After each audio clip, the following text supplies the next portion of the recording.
সেই প্রাকৃতিক অবস্থার মধ্যে, প্রচন্ড বৈরী আবহাওয়ার মধ্যে হাজারে হাজারে লাখে লাখে আওয়ামী লীগের নেতা কর্মী, সাধারণ মানুষ জননেত্রী শেখ হাসিনাকে বরণ করে নেওয়ার জন্য সমবেত হয়েছিল আর স্লোগান তুলেছিল, ঝড় বৃষ্টি আধার রাতে শেখ হাসিনা আমরা আছি তোমার সাথে।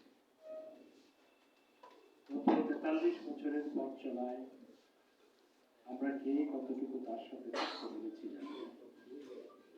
শেখ হাসিনা এবং শেখ হাসিনা বাংলাদেশের জনগণের সাথে থাকছেন, বাট বারবার মৃত্যুর মুখোমুখি দাঁড়িয়েছেন,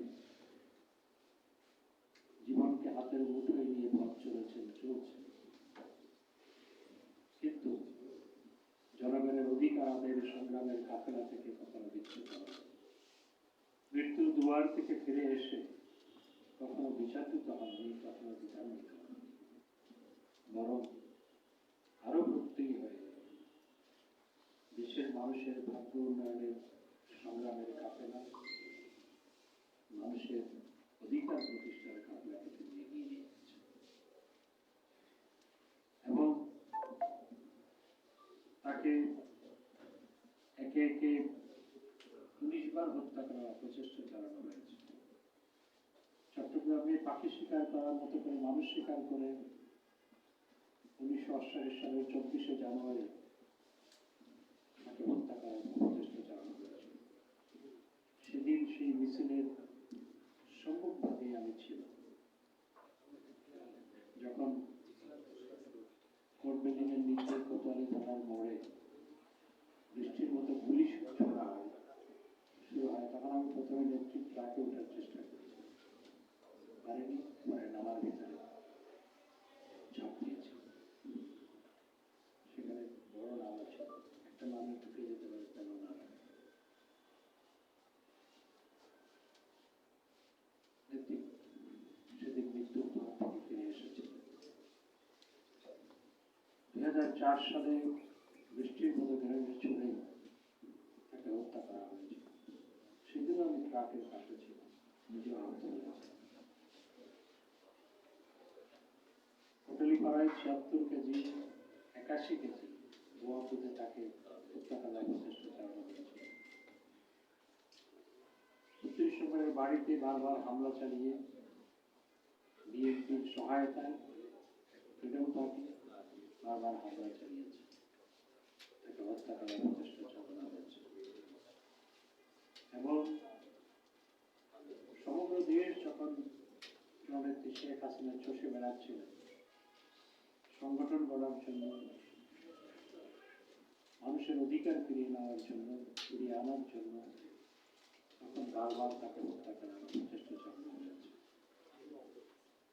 জিয়াউর রহমান এবং এরশাদ দুইজনেই জননেত্রী শেখ হাসিনাকে হত্যা করার প্রচেষ্টা চালিয়েছে। একবার নয়, বহুবার তারা হত্যা করার প্রচেষ্টা চালিয়েছে, কিন্তু জননেত্রী শেখ হাসিনা কখনো তার লক্ষ্য থেকে বিচ্যুত হয়নি।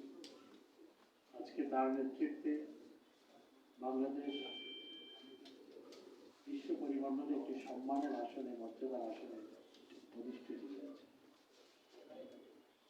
বাংলাদেশে আজকে আজ থেকে 15 বছর আগের চিত্র দেখুন, আজকের চিত্র দেখুন, যে যত কথাই বলুক, আমাদের দেশে আমরা যখন সরকার গঠন করি তখন দারিদ্রতার হার ছিল 41%, আজকে সেটি 18.5%, এবং অতি দারিদ্রতার হার ছিল 20%-এর উপরে, সেটি এখন নেমে 5%। এগুলো তো আমাদের প্রাক্কলন নয়, এগুলো বিভিন্ন বিশ্ব সংস্থার প্রাক্কলন। ওয়ার্ল্ড ব্যাংক, IMF সহ, জাতিসংঘ সহ বিভিন্ন বিশ্ব সংস্থার প্রাক্কলন। অতি দারিদ্রতা 20% থেকে নেমে 5% এসেছে।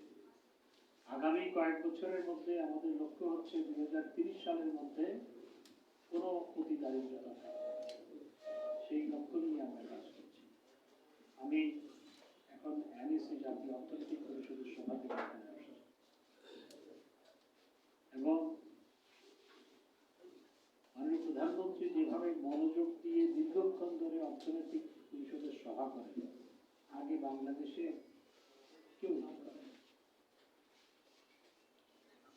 আজকে দেশ এগিয়ে যাচ্ছে, অথচ বিএনপির নেতারা কোনো কিছুই দেখতে পায় না, ডক্টর সাহেব কিছুই দেখতে পায় না। কালকে মার্কিন যুক্তরাষ্ট্রের সহকারী পররাষ্ট্রমন্ত্রী, এই অঞ্চলের জন্য দায়িত্বপ্রাপ্ত সহকারী পররাষ্ট্রমন্ত্রী ঘুরে যাওয়ার পর আমাদের মাথা আরো খারাপ হয়ে গেছে। ওনারা আশা করেছিল কি না কি বলে, অনেক চেষ্টাও করেছিল দেখা সাক্ষাৎ করার জন্য, কিন্তু তাদের আশায় ঘুরে বালি দিয়ে মার্কিন যুক্তরাষ্ট্র বার্তা দিয়ে গেছে তারা সম্পর্ককে আরো গভীর করতে চায়, সম্পর্ককে এগিয়ে নিয়ে যেতে চায়, এবং আমরাও সম্পর্ককে এগিয়ে নিয়ে যেতে চাই। এই জন্য বিএনপি নেতাদের মাথা খারাপ। এখন নানা ধরনের কথা বলছে। আসলে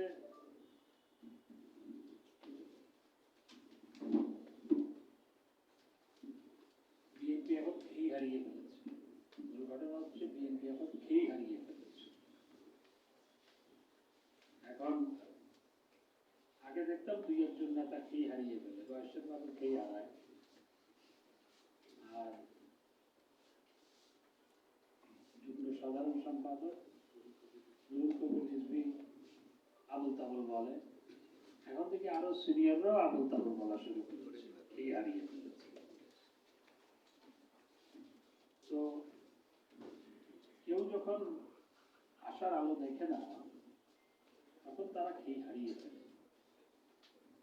বিএনপির অবস্থা হচ্ছে সেটি।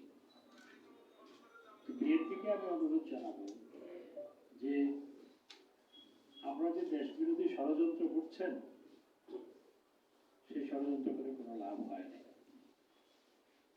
বরং আপনারা দেশ বিরোধী ষড়যন্ত্র করে নির্বাচন থেকে বাইরে থাকার যে পথ অনুসরণ করছেন, এতে বিএনপির জন্যই আকাশটা ছোট হয়ে আসছে। সেই পথে যদি থাকেন, এক সময় বিএনপি হাওয়ায় বেরিয়ে যাবে। আমরা চাই না বিএনপি আরো দুর্বল হোক। আমরা চাই বিএনপি শক্তিশালী হোক, শক্তিশালী বিরোধী দলের দায়িত্বশীল ভূমিকা পালন করবে। কারণ গণতন্ত্রকে সংহত করতে হলে শক্তিশালী বিরোধী দলের প্রয়োজন রয়েছে। তারা সেই দায়িত্বটি পালন করুক, সেটি আমরা চাই। আজকে আমি বেশি কথা বলতে চাই না, কারণ আপনারা দীর্ঘক্ষণ ধরে আলোচনা করছেন, সাংবাদিকদেরও তারা আছে, বেশি কথা বলতে চাই না। শুধু এইটুকু বলতে চাই যে জননেত্রী শেখ হাসিনা 17 মে 1981 সালে তিনি যে প্রতিজ্ঞা করেছিলেন, যে আমি যে বক্তব্য রেখেছিলেন যে আমি মা, বাবা, ভাই, আত্মীয় পরিজন সবাইকে হারিয়ে এই দেশের মানুষকে আপন করে নিয়ে এই পথ চলতে চাই, জননেত্রী শেখ হাসিনা তাই করে চলেছে, এবং সেই কারণেই আজকে দেশ এগিয়ে গেছে। এবং তার এই পথযাত্রায় বহু প্রতিবন্ধকতা জিয়া রহমান, এরশাদ, খালেদা জিয়া করেছে, কোনো লাভ হয়নি। শেখ হাসিনা দিনে দিনে আরো শক্তিশালী হয়েছে, তার হাত দিনে দিনে আরো শক্তিশালী হচ্ছে। দেশকে আরো যদি এগিয়ে নিয়ে যেতে হয়, এই দেশে শেখ হাসিনার বিকল্প শেখ হাসিনা। আজকের এই দিনে তার সুস্বাস্থ্য, আজকের এই দিনে তার সুস্বাস্থ্য দীর্ঘায়ু কামনা করে আমার বক্তব্য শেষ করছি। জয় বাংলা।